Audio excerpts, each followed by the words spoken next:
are you doing there? All right, we got, oh my goodness, we got a little penguin there. What's going on? Hey, Eek. Oh, hey, Eek. What's going on there? Oh, you're getting ready for the live stream. All right. Well, I gotta be host for this live stream. Okay, so you got some Commodore 64s to fix for you. Okay. All right. We'll come back to you later. Okay. Thank you. All right. Welcome everyone. We are me, Jeff Brace, Vice President, Vintage Computer Federation, also showrunner VCF East. We have our special guest, Bill Hurd here, who's a big help to us in talks and getting speakers for our show. And of course, Eric Klein. He is the showrunner for VCF West. Is this the reason why we are here today to promote VCF West? It's coming up in 2 weeks, August. Less. What? Less than 2 weeks. Less than 2 weeks. Yes. So August. Try to track it by the minute because I need every one of them. Yes. It's a little bit of crunch for Eric. You could give up sleeping. Just saying. I can feel his pain. I could definitely empathize with Eric in putting in hours for East preparing for that, and I know what he's feeling, and I'm in some ways glad that I'm not feeling that. But well, we could move it by a couple months. What do you say? It's kind of last minute, but I mean we can go for it. Yeah, I don't think that's going to work out with all the rental stuff and everyone's travel plans, and I'm just going to have to set it up and make it happen. Okay. All right. Looking forward to it. Yeah, me too. We weren't sure it was going to happen, but we were able to negotiate with CHM. We were able to get it on August 4th and 5th. Normally we have it on a Saturday, Sunday. This year it's on a Friday and Saturday. So we're making it happen, and we're getting a lot of interest. So we're getting a lot of speakers. Cool. It's really exciting. My feeling is we are going to blow away attendance records based on Midwest. On September, they were like incredibly busy there, and then East was very busy. But then Southwest has generated a lot of interest too. People are getting excited. You can see a new show was still had a decent numbers at the show. So West, I expect to have a lot of people. So people got to get your tickets now. Where can you get your tickets from, Eric? Where can they get tickets? There's a tickets link under VCF West on the VC Fed page, and people have been using it because we've got a lot of pre-orders done already. So all right, so here's the websites. We got VCF West. You go under events, Vintage Computer Festival West. Can you say that webpage slower, please? Yes, VCFED.org. Oh, thank you. And you go under events, and you can go down to here, and you can go down to the tickets. All right, you can go down to tickets there. And let's go down to tickets. All right, so we have buy tickets here. Click on that. So we have a new system that we are using this year instead of Eventbrite. It saves us on fees. Eventbrite is really a lot. And so we're trying that out this year. And how well it's working so far, Eric? It seems to be working out really well, but I want you to go back to that tickets page real quick because there's something to show you on there. If click on here. Yep, click on here and just hold it right there.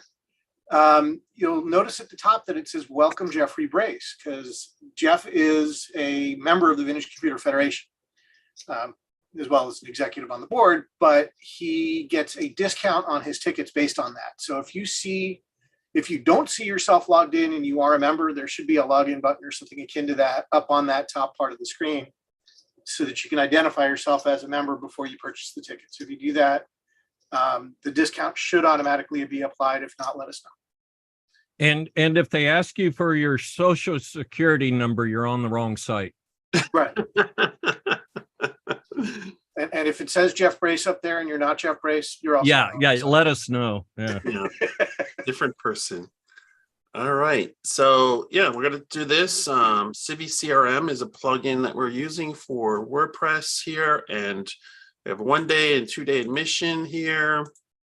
So it's been pretty good. Yep. And and the then- 1 day is good for either day. So if you buy a 1 day and you're coming, Friday or Saturday, and if you decide you come in on Friday, you decide you just have to do it again, we can sell you admission at the door. That's usually what happens. People that come in and think that they're going to get the show absorbed in 1 day, realize that there's way too much going on, so many exhibits, so many good speakers, they'll want to come back. Did we already mention? Go ahead, Bill. We intentionally spread the good speakers out over both days. So you have to come to both days. Yes, you have to. And they're all good speakers. Yes. So we didn't have a choice. So did you also mention that if you are a member, then you can get the discount? Did we already mention that? Yeah. And you just want to make sure you're logged in before you buy the tickets. I mean, we can fix it later, but there's a lot of, a lot more hassle to that if you forget to log in. So we'll try and make it easier on everyone. All right, let's go to how to become a member. How do you become a member? So there's at the top of the page. Yeah. It is under fundraising, I thought. Oh, there you go. Membership. Under membership. So you can sign up there. And if you want to sign up in advance of getting tickets, you get that discount right away. Membership. Yep. You can sign up for $25 for 1 year or $100 for 5 years. And this discount, you guys missed a discount, but you can sign up to be a member. All right. So let's go to the speakers page. We do have a program book, but so we have first up on Friday, Jerry Ellsworth. Yep. And we are starting Jerry right at the beginning of the show on Friday. So I encourage people to come early. We're going to actually open the front gate early, not to go in to see the exhibits because most of those guys are going to be scrambling to do their last minute setup, but to run in and grab a seat to see Jerry on Friday morning. Yeah, she's definitely worth seeing. She's a good storyteller. She has a great story to tell. We had her at VCF East and she was at Southwest. She's a really good speaker. You can't miss that. You need to be there early in line waiting for her. Yeah, and for those that are VCF aficionados, I mean, I can't really get that tall, but I'm wearing one of the older VCF shirts, right? This is from VCF 6 back in the 90s. And Jerry was at this show and had been to probably a dozen of these over the years. So she's definitely a fan of the festivals, and the festival attendees are definitely fans of hers. Oh, we had a great time at East. It was, the word I would use is fun. And we hung out in the lawn and people are coming up and talking to Jerry and it's just, it makes her so accessible. And like you said, there's people coming up and talking about how she inspired them. It's pretty cool. Yep. So yeah, be there 9:30, maybe free coffee while standing in line. Don't count on it. Yeah, we'll figure something out. The other cool thing, I know, Bill, we've talked about this before, but the museum itself is a great venue. I mean, not just because it's a museum and because it's the world's greatest with regards to computer history, but because they've got that nice cafe downstairs and they've got coffee, not free, but good. And then they've got their courtyard out front. It's going to be pretty warm. I'm going to guess it's going to be pretty warm VCF weekend, but there's some nice shade, there's some nice chairs, there's a place to hang out. And, Bill likes to hang out there and hold court. Sure, will probably join in. So she'll be there. She'll be doing her talk on her story at 10 a.m. Then she will be doing a roundtable. When's the roundtable? Where's the roundtable? Right there. The roundtable Down. on Saturday. Yep. Saturday at 3 p.m.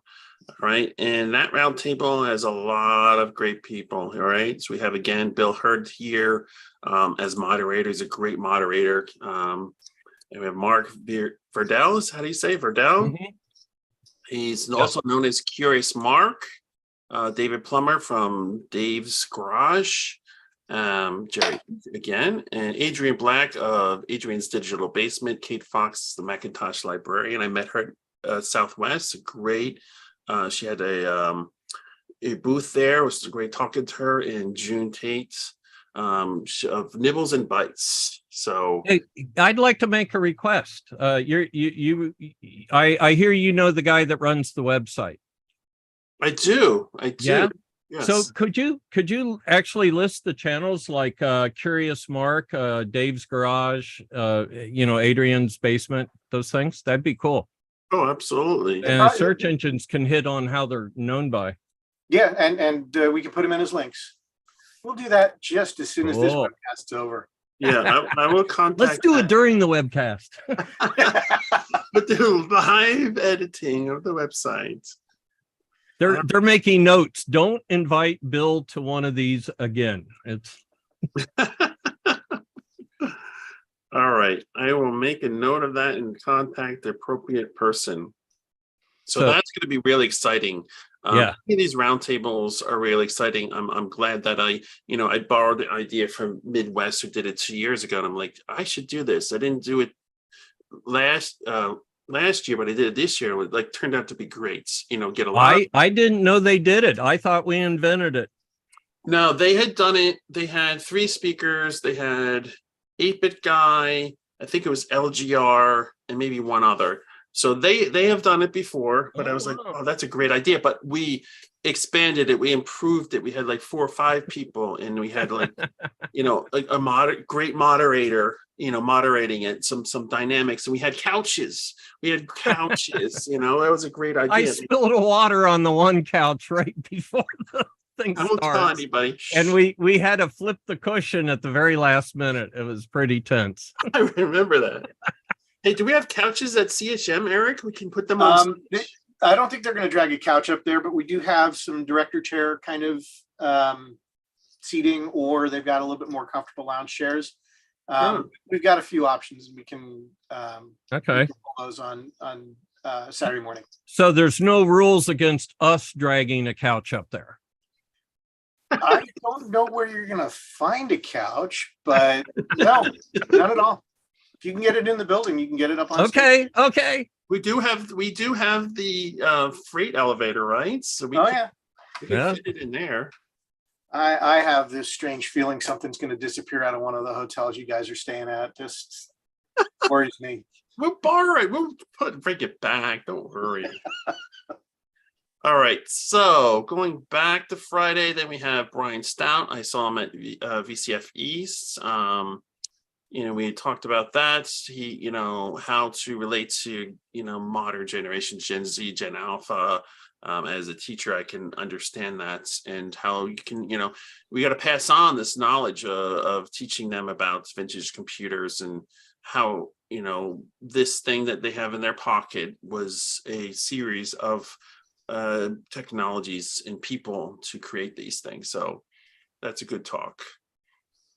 And actually, that's a fun one to do at the museum, because the CHM has a bunch of educational programs as well, that they bring kids through on a regular basis on teaching them how to program, teaching them the history of computers. They do everything from hunts through the museum to little presentations about computer history or about programming or whatever else. And I think that's a neat program as well. So, hopefully we get some synergy there. Yeah. I agree. And I'd be curious to see, having at CHM, you can you could go through the museums too. They sort of switch things up every once in a while with different exhibits and things. Do they have any new exhibits there? They used to have this future vehicles exhibit. Do they have anything new there? So the Revolution exhibit is relatively static, but it's still great. And then they've got the home make software exhibit, which is newer. And then they have sections of the front of the house where they change things out. So they do have some rotating exhibit space back where the Babbage difference engine used to be. and the Google car and stuff like that. So those are those are constantly being updated. They refresh that space on a fairly regular basis. And since we're talking about the museum and our event, I did want to point out that we do have a working partnership with the museum, since we are in the same space of preserving and evangelizing computer history. Our admission gets you into the museum for half price. A museum admission or membership gets you into our space for half price.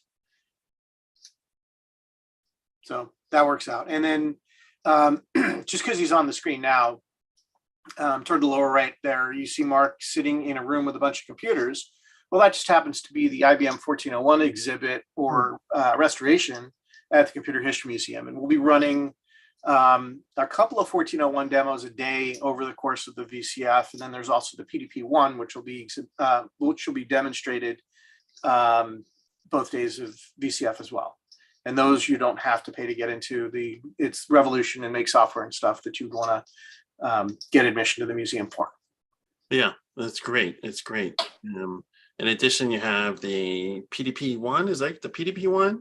Yeah, the PDP-1 is right next to that 1401 room. Deck's first computer, and depending on who you talk to and how you define the terms, the world's first video game created for that. All right, so we have this next talk here, Mark Verdell, Ellick. Oh, yeah. How do you pronounce that? Scheffler.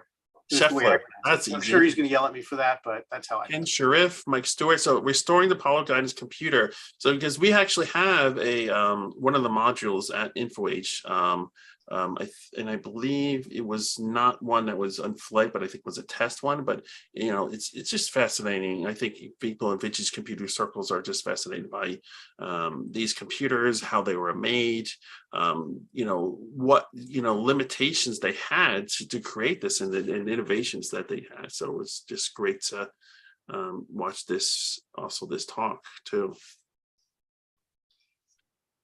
Yep, and we were able to get Ben Jordan, who shares my webcast, or our webcast, I should say, on Fridays. So yeah, he'll be doing the interviewing, and Ben is really good with materials and things. So I expect him to be able to really dive deep in with them. Yeah, I've seen Ben on your show. He's a really great guy. And Open Circuits. I guess there was a book. Oh, I've got one.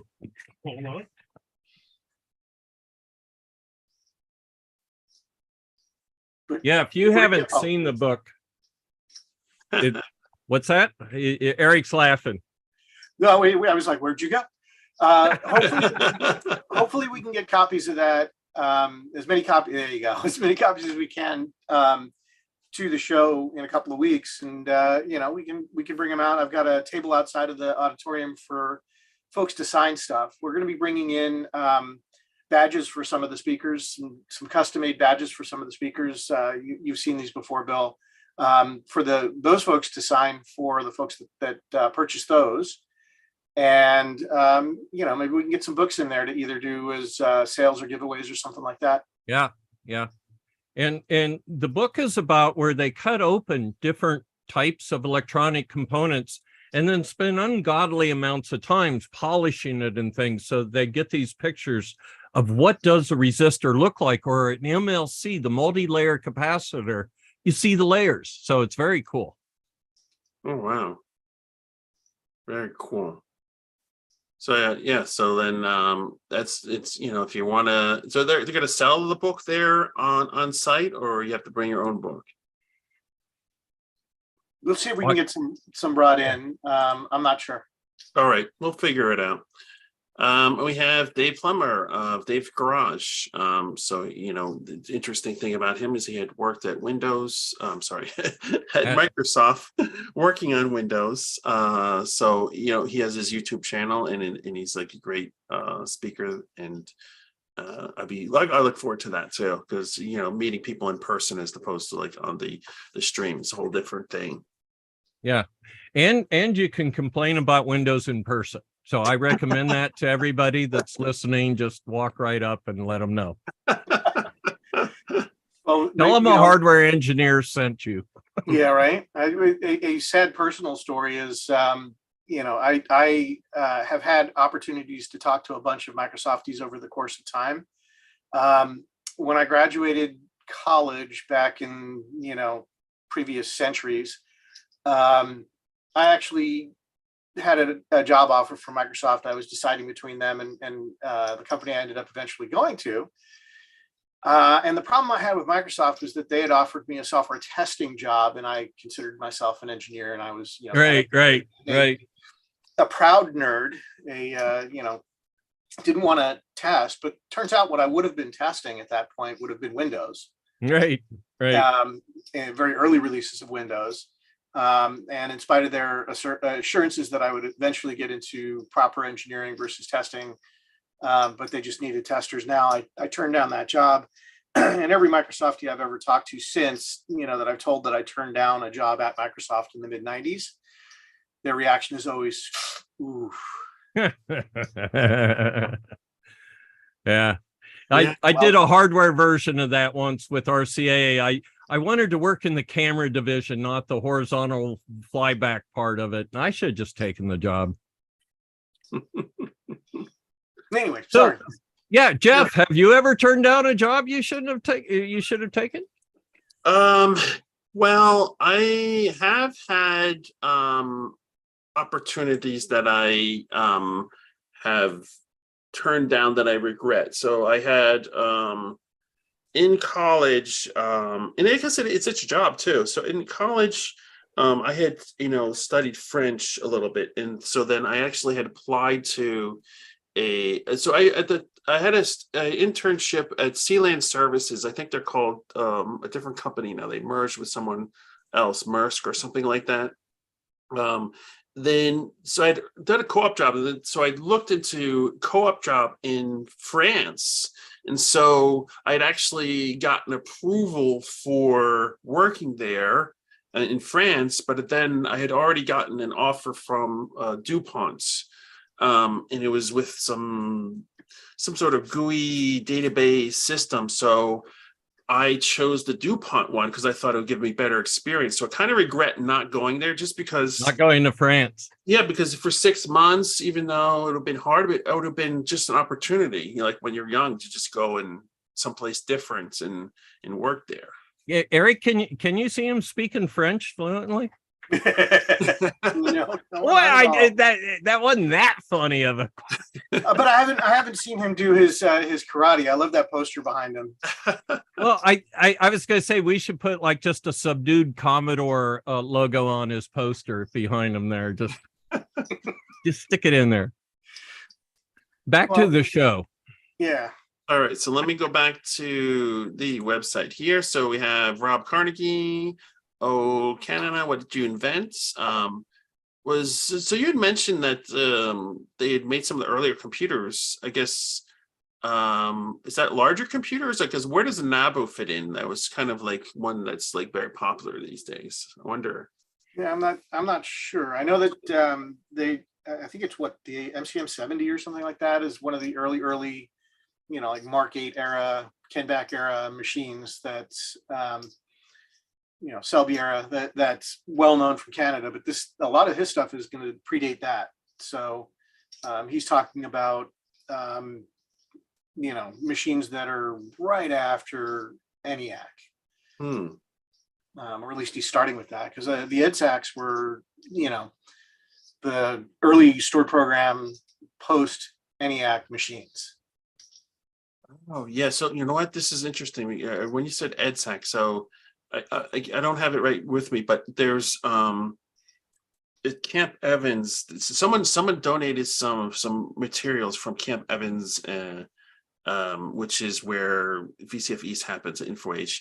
And there was some materials from the Signals laboratory, and they had inside of it, from like 1960 or something, it shows like this tree of the computers up until that point, and EDSAC was one of them. It was like this sort of family tree of these different early systems. But anyway, that's a interesting aside. Yeah. And the again, bringing the Computer History Museum back in there, I mean, they've got original parts from ENIAC. They've got a Johnny-ac in there. I've got some personal history with Johnny-ac. Not that I used it when it was new, because that would have been weird. But I did help move it from Moffett to the current museum location in their current building on Shoreline in Mountain View. And that machine was a lot of fun to move, I'll tell you that. Yeah, Fun and dangerous. Yeah, hear about the stories of early CHM and how they got things moving. But that machine was, the history of that machine is that it was actually an amazing rescue by the museum, because they recovered that machine effectively from a trash heap, from a dumpster. Wow. And it's a huge piece of history that would have been lost had the museum not existed and had someone not recognized it for what it was and grabbed it. Yeah, there's lots of those stories. I mean, we were glad that we had our UNIVAC 1219 that we saved 2 complete sets of them, because these things are just scrapped for their materials or whatever, and because if nobody's there to save them or knows about it, they're just gone. Mm-hmm. All right, so let's move on to Byron Stout, modern tools for sprite animation. I know about that. That's pretty cool. There's lots of cool stuff. CBM Programmer Studio makes it a lot easier on modern machines to develop old vintage computer, games and stuff like that. It's great to have these emulators and these modern tools on modern systems to create games for the vintage computers like Commodore 64. It's really great.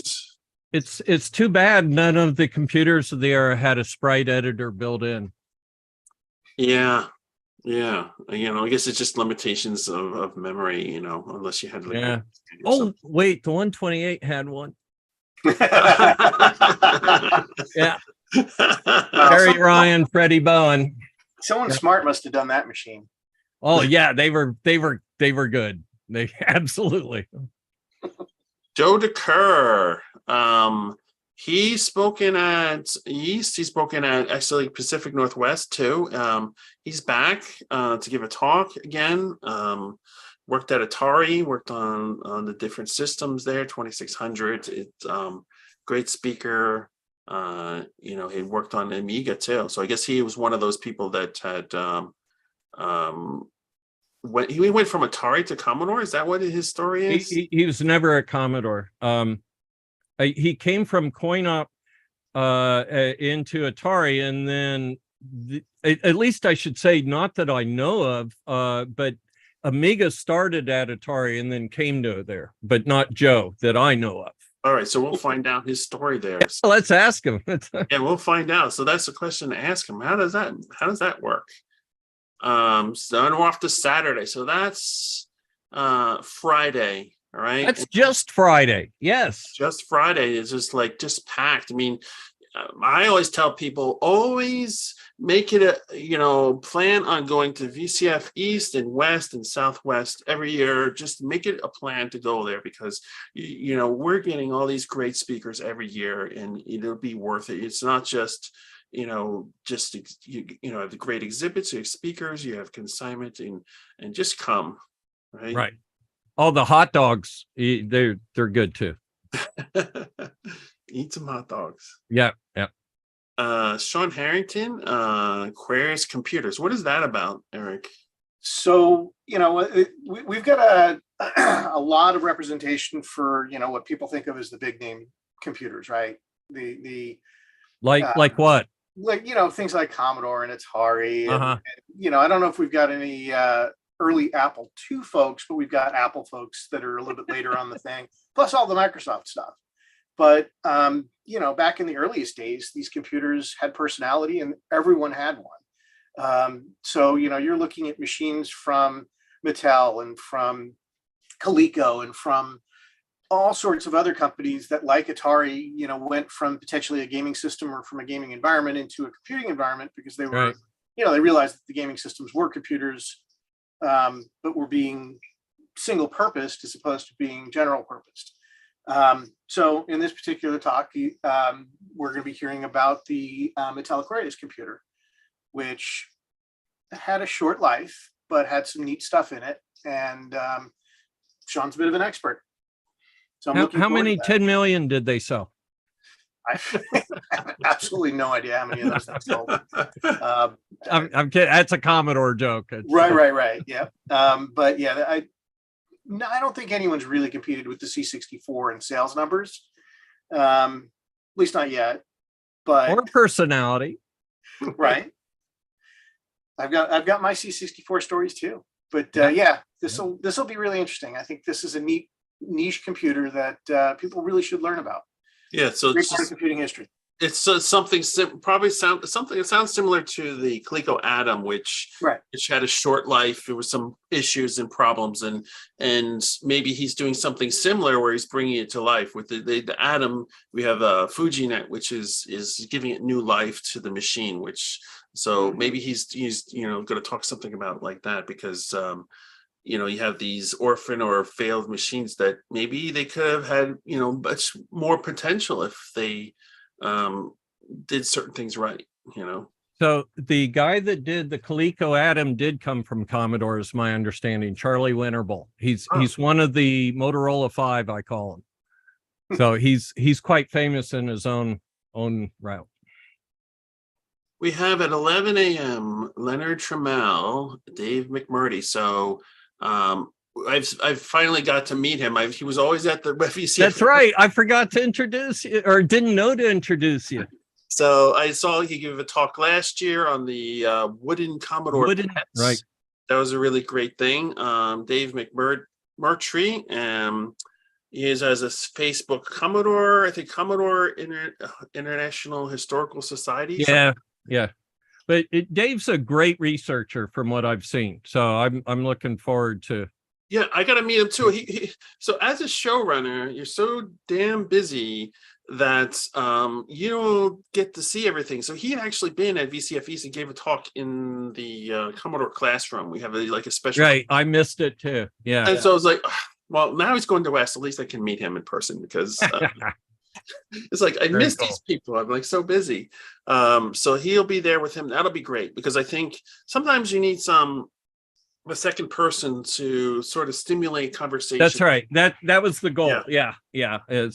Was try and tease the good stories out of Leonard. So I'm looking forward. Yeah. And having talked to Leonard, I know that he has some really good stories, and Right. Some, I wouldn't call it necessarily top secret stuff, but there's some skeletons in there. There's some things that he knows that few other people know. And if we can tease some of that out, it would be wonderful. Right. Well, the first time I met Leonard, it was just like, it felt like a brother from another mother to me. Just, he was there. I mean, it's like he would have just walked out of the room when I walked in the room, type thing. And especially the one CES show where we were calling and canceling each other's hotel rooms. It's like, you were there for that. Ouch. Yeah, we had fun. So that'll be a great talk. It was like, reminds me of how we had Ken Thompson being interviewed by Brian Carnegie.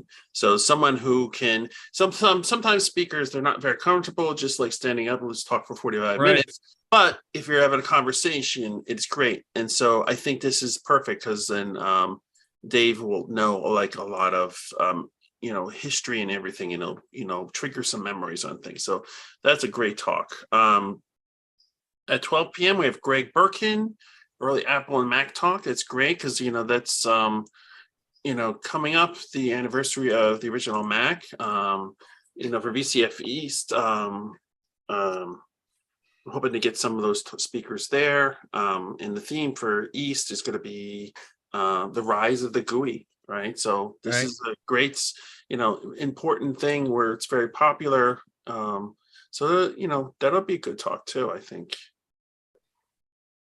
And Alcorn, I don't know if I've actually met him, but I saw like the different documentaries and stuff. Right. It feels like you met him sometimes. Yes. He's definitely worth meeting. He's very cordial, very friendly, very funny guy. Yeah. And he's insanely approachable. I actually have on the roll-up posters that we made years ago, I have a picture of him sitting at one of the eat and greet tables at one of our VCFs and just hanging out with a bunch of folks and chatting with them over a sandwich. So Yeah. he's, that's on our banner. That's on our floor. That's the pull-up banner. That's the picture I got of him. And I have to apologize to him because he's chewing on a sandwich in the picture, but but I mean, it's still a great shot, and right. So it's his personality. And the cool thing about that talk is it's there's sort of a 3 talk segment in the middle of Saturday that goes through Apple, Atari, and Commodore, right? So, well, it starts with Commodore, but Commodore followed by Apple, followed by Al and Atari. So it's going to be a neat little sequence there. Oh, I see. Okay. Bob Wellen, A Life Inside Moore's Law, Tales of Commodore, Apple, and Microsoft. Yep. And that ties in pretty well as well. This is an old friend of mine that I grabbed just because I want to hear his story. I know he's just always in the middle of something. And and he's one of these people that I say he made you smarter by being in the room with him. It's like intellectual testosterone. You rise to the occasion. And so, I like how I find out about speakers that I've never heard of. Before someone mentioned me, I didn't know about Burger Becky. Who's Burger Becky? So then once you find out, you're like, oh, wow, this is a very interesting person with a lot of interesting stories. And so I just love this because then we're preserving it for history to these people's stories that of course, all the big names, but then this is still an important person and interesting story. So this is great, I think, to have speakers like this. Right. And he's funny too. He's talking about JavaScript. It seemed like a good idea at the time. And, just. I guess it's like Microsoft's implementation of JavaScript or something like that. As I was JScript or something. So, and we have last one here, Carson Holgate. Oh, you skipped over the webcasters. Oh, we talked about them early because we talked about them. Yeah. We're going to put the links in there. We're going to link to all the different webcaster podcasts, but this is going to be a lot to Oh, yeah. One of the ones we want to do an audible on is trying to get Mackie, the Macintosh Librarians co-host up there. Yes. And see if we can either share a chair with her or put him on a little stand or a little flower stand or so, just so like I said, an audible. I don't even want to think about it till we're there on the ground, Yeah. We're joined by Andy Diller, our social media manager. Hey, I'm trying to see why the sound is low. Hold on. Can you guys hear me? I can hear you fine. Oh, yeah, that's better. Okay, yeah. Yep. So Mackie, I had saw Mackie there, and I didn't have a conversation, but Mackie's a pretty cool. It's a little neat mascot. So there is actually a picture of me touching him and smiling, of me being nice to an apple. The world is a strange place, I tell you. You're getting softened by the cute little mascot. Yeah. I mean, he kept looking in my way with those little shifty eyes. And my only problem with Mackie is I never saw him move. He would just appear, and then suddenly he'd have a hat on, and pretty soon I'm like, because now Mackie's changed positions again. He's like that kerosene heater. It keeps trying to get near the drapes. I have to hear him talk. Does he talk like the original Mac, like with Steve Jobs pulling it out of the bag? He has a voice, and they really commit to the voice. I'll say that. So I guess I'll hear it. Yeah, I'll see it and hear it when the speaker roundtable video's up. All right, so go ahead. Well, I was just going to say, I mean, you'd already had it up, but our last speaker bringing it home for us for the weekend or Friday, Saturday, anyway. This is, if there was one talk I was going to try and break away from being the showrunner for to go sit at, this would be the one, only because, and don't get me wrong. I mean, I want to see every one of these talks, and I know I'm not going to see any of them until afterwards when they're on YouTube. But everyone else has what I consider to be, or almost everyone else has what I consider to be a fairly mainstream geeky computer related discussion. And Carson's talking about software that runs knitting machines. And I just think that is so neat and so esoteric and so, just a little bit outside of the normal spectrum, that I think it's going to be an amazing, fascinating talk. Cool. Yeah, I like little things off like that, because like we once we had a virtual VCF East, we had someone with a flight simulator, so something that's like not quite like a vintage computer, but it's like interesting, it's a little difference, like.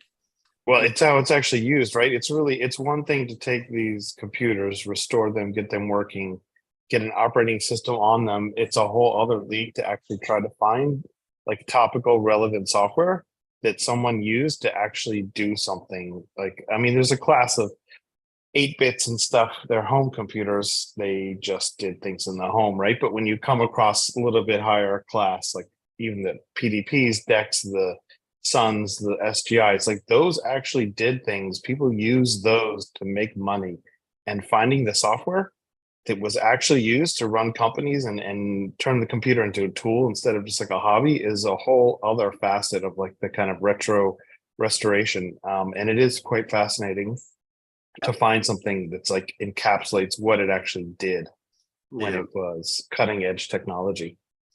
Yeah, there's some stories. A few of the folks that are going to be there are going to be part of the PDP-1 restoration team, and they'll be hopefully demoing the machine as well. And some of the stories they've got in that regard are fascinating, because, although just about every PDP-1 ever built ran Space War, that wasn't their main purpose. And, they sold, DEC sold a bunch of machines to do real work. And, not only finding out about that real work, but finding the software, like you say, is cool. It's sometimes more challenging. It's sometimes more challenging. The operating systems, you come across them and you do it, but it's like, I'm definitely one of those people like, okay, I've got it where it's working and running. Like, now how can I take it to the next level, right? How can I make it do something that may not be completely useful today, but if someone sees it actually performing some utility, you could say, hey, 20, 30 years ago, this was actually useful. Yeah, there's one of our exhibits actually ties in pretty close to what a bulk of those PDP-1s did back in the day, which was, I consider them to be the earliest routers, right? But they weren't routing what we normally would think of as far as network packets. They were replacing what in the day was called torn paper tape. So, back in the day when you sent a telex, somebody sat down at a teletype and typed out your message, hi mom, stop, need $20, stop.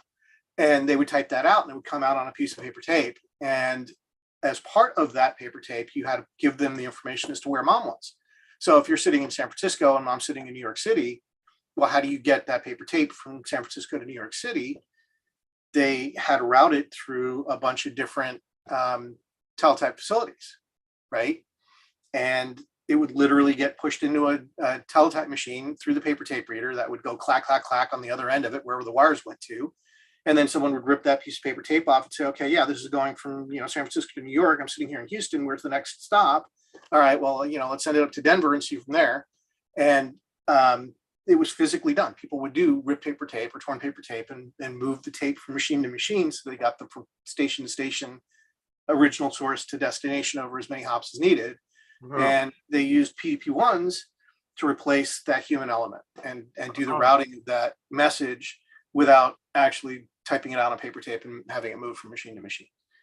So wow, I teach a whole bunch of those machines for that. Almost like a predecessor of UUDP or UUCP. CP, yeah, right. Mm-hmm. They must have had some nomenclature that they put on the ticker tape that was routing information, right? Like, and it was human readable at first, and was used by people at first, and then eventually they taught the machines, programmable processors how to do that.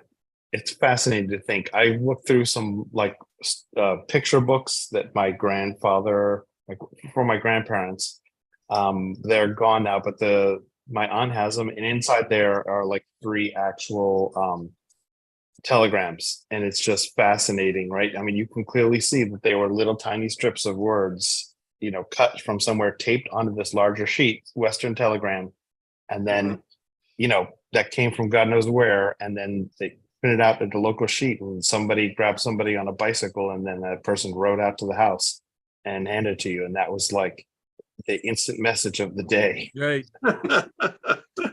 Send a text message.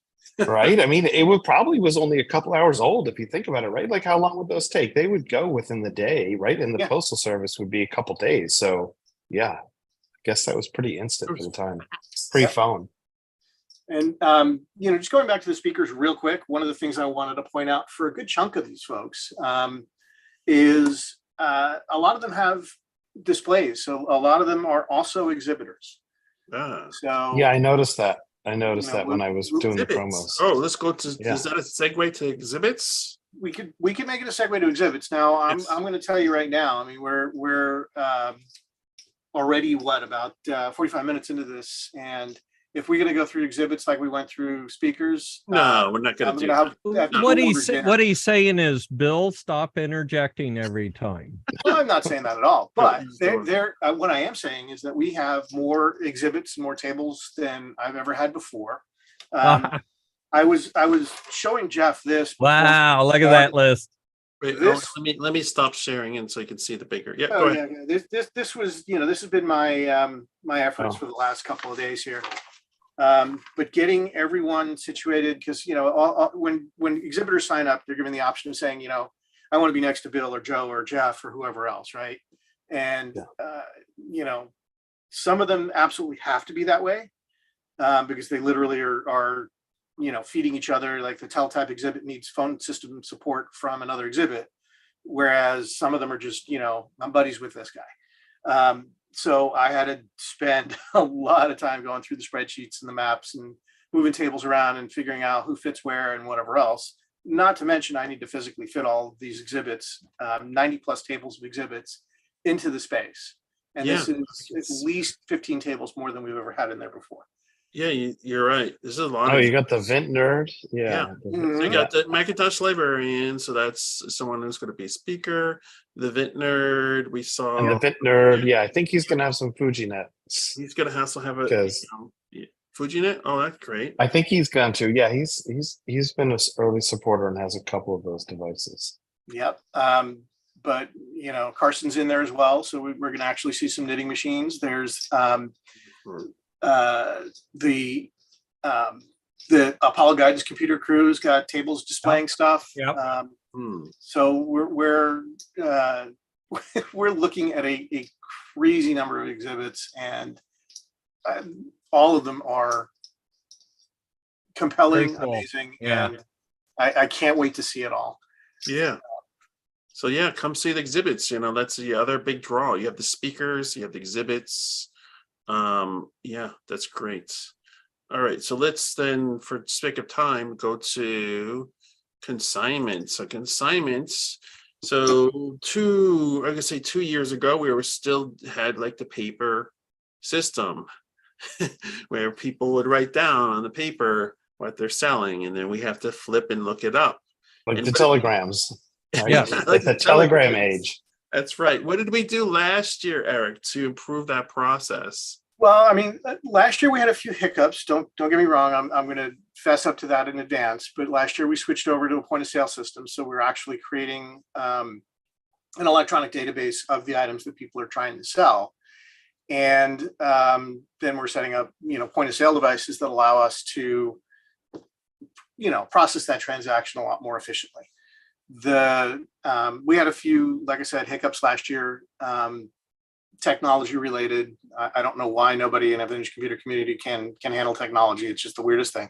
I'm kidding, but we were able to get those going after a bit. But this year, I think we've got the technology side of things down a lot better.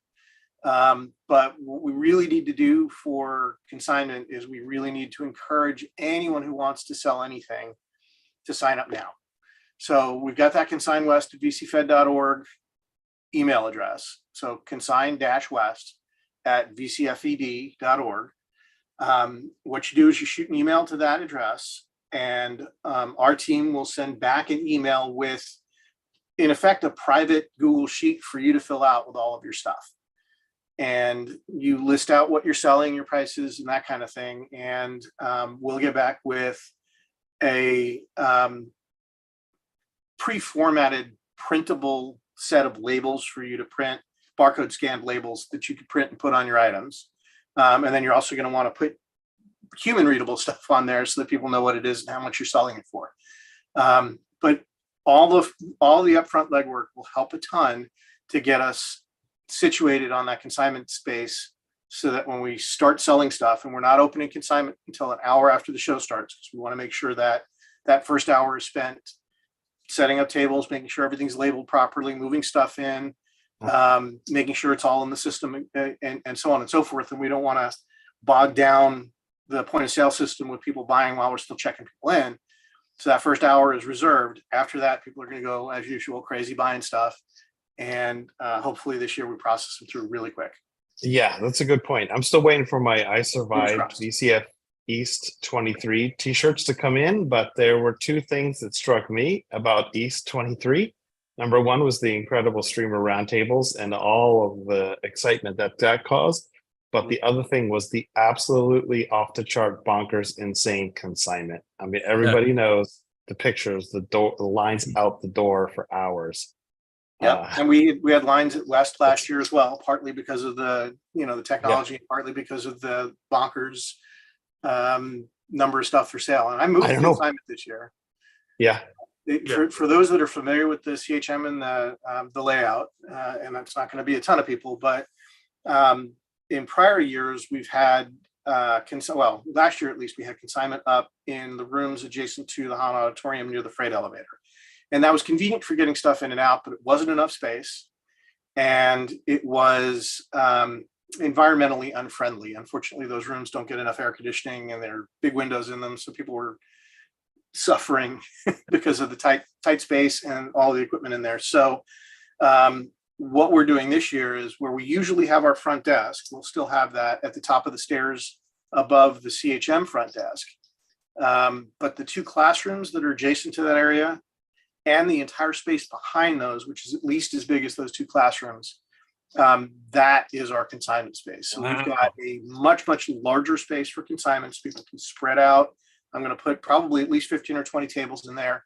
Lots of room for folks to browse through stuff, make sure it's visible and tagged and ready to buy. Yeah, people are spending money. I mean, listen, I just came from the System Source swap meet. Literally, I just drove out of there in Baltimore, Maryland, and now I'm over here on the Eastern Shore. And so that was one swap meet. VCF had a huge swap meet earlier this year. East consignment was off the charts. At the System Source, I literally talked to the guy that laid down $3,000 and walked off with an Amiga 4000 tower. Like, not only are people just spending, they're spending big money. Oh yeah. And like I would, too. Yeah. If anyone came and said, I'm selling my Amiga for $3,000 at East Consignment, people would have just laughed them out of the building a couple of years ago. But not only was it there, somebody walked off with it. He wanted it, and he's happy with his purchase. He's talking about the other stuff he's buying for it. The problem I have with the consignment is everything I saw looked old. Where's all the new stuff? You know why? It's because you keep your glasses like this. I mean, if you're looking through the glasses, it's a different view. It's I'm not wearing my glasses. Oops, sorry, guys. I gotta be like you guys here. Yeah, we need all that new old stock Commodore stuff that's in Bill's basement, untouched. All the CD TVs. There is a real plastic case C128D with the snap-up keyboard. And I had to write on it, not an Amiga, because people kept tearing it open trying to get the RAM out of it. Because you needed the RAM card on the Amiga to play Marble Madness. So people would go around at lunch and stuff tearing people's Amigas open. Oh, really? Because we have the Marble Madness in our museum. We use that as a demo, and it's always crashing. Is that because of the RAM? You need like a 256 RAM on the side. On the sidecar. Oh, yeah. Yeah. Look at that. So we also have swag. This is this year's t-shirt. So it's kind of a fun type of one. So it kind of looks like what the Oregon Trail, but instead of, you have died of dysentery, you have died of syntax error. And instead of a covered wagon, you're carrying around a bunch of old computers. Yes, yes, exactly. And the theme for East, and it can still be applied to West, is keeping vintage computing alive. And you see that through the streamers and the exhibitors. There's still a lot of excitement. It's just people are just like, what's this interest in these vintage computers? And we have the back there, and we have just like a concert style. We have the dates are going to be wrong. Dates are wrong. I was just going to say, because we didn't know we were doing a Friday, Saturday show. Hey, that makes it collectible in 5 years. It does. I was just getting ready to say. Does. Yeah. So Hackaday supports us in some ways, and 8-bit T's, that guy, he designed this design here. And then the reason why I have Lisa is because it's the 40th anniversary of Lisa. So you don't have to apologize. and I just got these today, but programmed for VCF West, same theme, same picture. Let me share that. That's the new program. Good job, Andy. Here.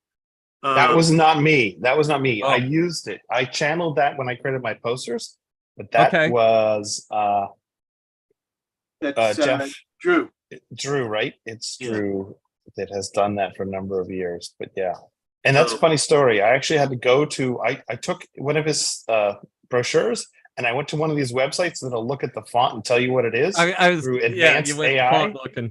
Yes, and I found the font libel suit because I couldn't get a hold of him fast enough, and then I just found that font, and then right. So we live in an amazing world today. All right. And I actually, you spelled Bill wrong. There's only one L in it. Yeah.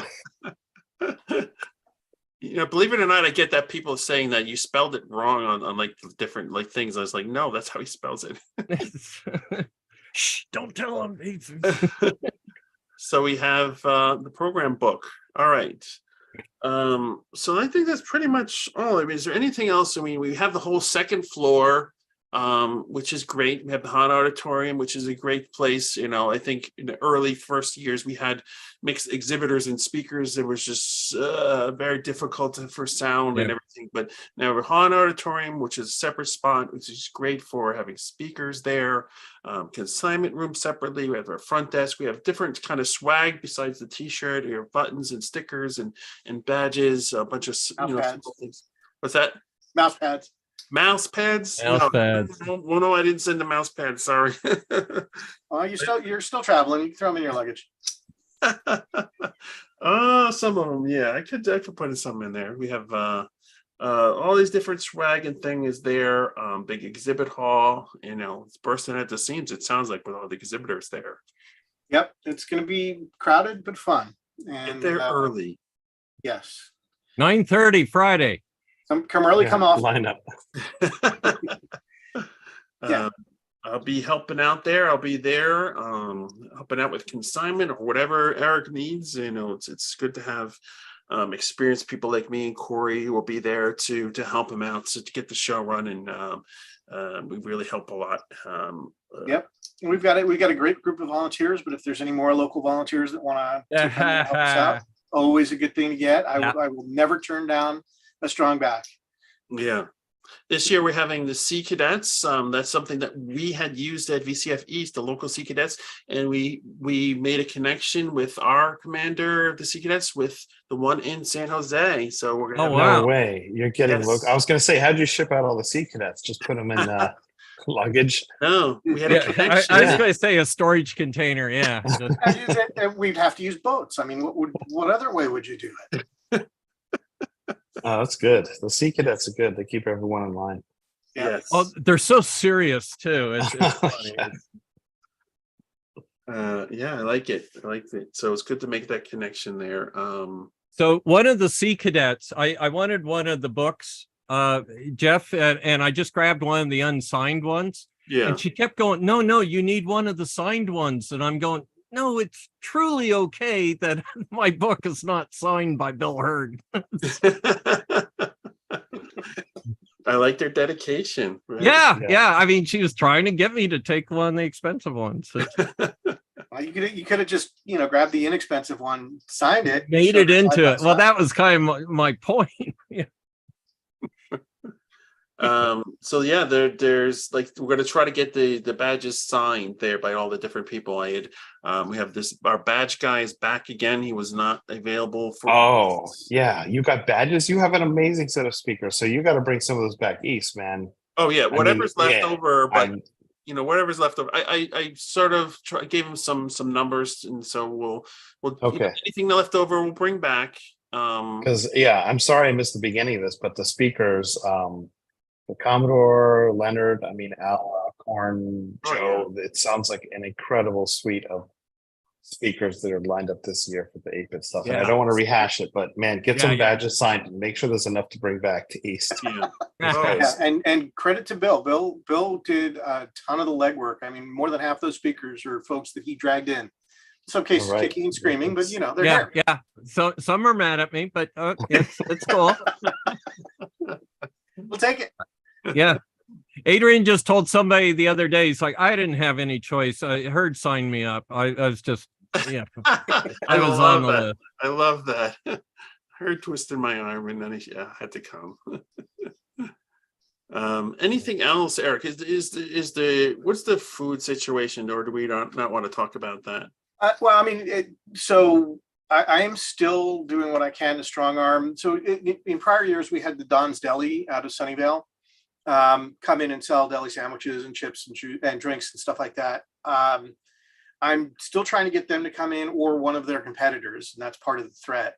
But if I can't get someone in to actually be a vendor, we're going to bring in, I think we'll end up doing a Costco run for, 20, 30 pizzas, and we'll, I've explained to the exhibitors, at least, we can't afford to feed them all, but we'll throw out a donation box and see if we can get folks to pony up a little bit for pizza and stuff if we get that route. And the cafe is always open. We tried to use them exclusively last year. I think we overwhelmed them, but they're really good backup. They've got good food. Yeah. So if you're not a pizza person or you're not a sandwich person, you can go down and they've got soup, salads, and other good stuff. So there's food.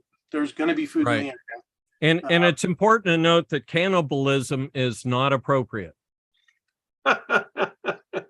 Unless you worked. Well, I've heard the people in marketing eat their young, but that's just rumor. It's no, I'm not going to go there. No, I'm not either.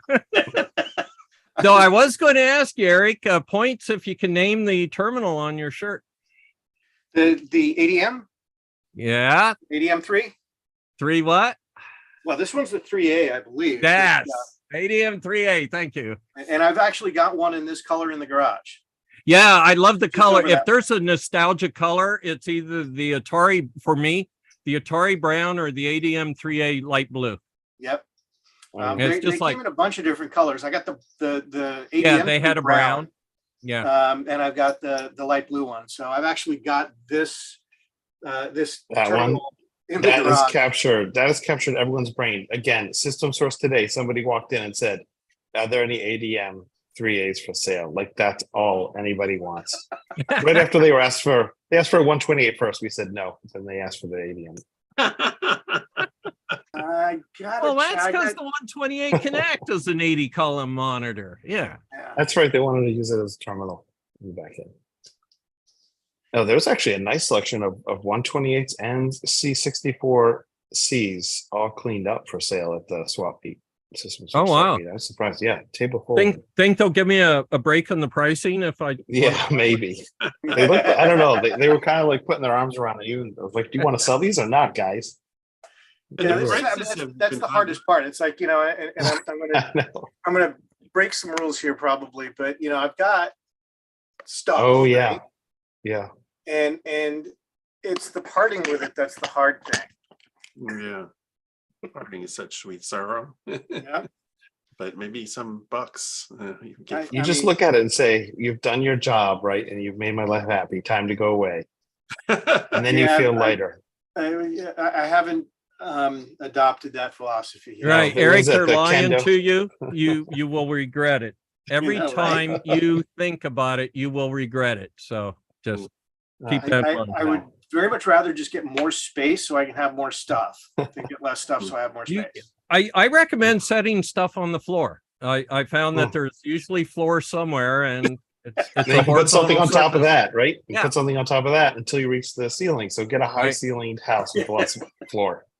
Oh my goodness. You need shelves because the floor is limited. So you need shelves. You need lots and lots of shelving. Well, you saw that. I mean, that's industrial shelving that I've got over Yeah. here in the room. And then I've got my garage. Half of my garage is industrial shelving with just an embarrassing number of vintage computers in it. So It's a hazard there. Like you have to like move this thing first before that one. Otherwise you're gonna just get trapped like Snail trail, like a little trail through.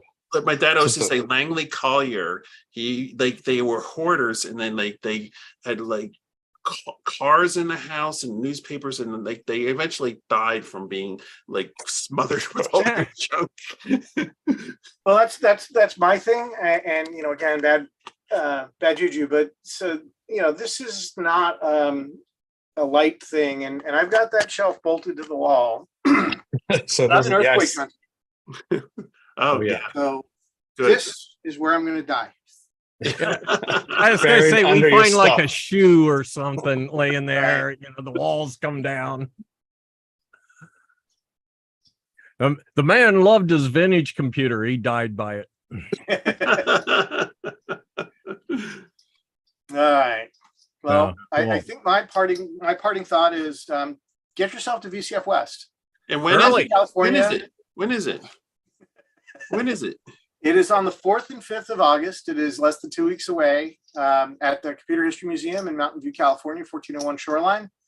And tickets are available online now. Speaker schedule is up. Exhibit list is up. This is going to be an amazing show. Eric, I hear it starts a day early this year. Yep, starts on Friday, and it starts a half an hour early as well because Jerry Ellsworth, our first speaker, is starting as we open. So we're going to open the gates half an hour early to shuffle people in their seats to hear her talk. All right, that's a good opener. Very cool. Yeah. That's Yeah. a good closer too. Yes.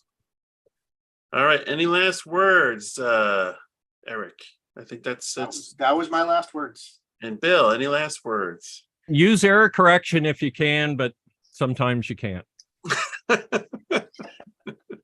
Andy, any last words? Just go to VCF West and Go to VCF West. tell me how it goes. That. Tell me how it was. All Send me a right. photo. I will tell you. All right. We're gonna stop streaming in. Oh, I forgot. Tech Support Chicken says, come to VCF West. His name is Eek. Okay. So Eek says you must go to VCF West. You must go. It'll be fun. You'll enjoy it. Okay. All right. More proof that being a showrunner doesn't really help your sanity. No, we're getting Jeff some help immediately after this call. It's An intervention. it's sad. Is, the next Zoom call. It turns out that this is evidence we can use, though. So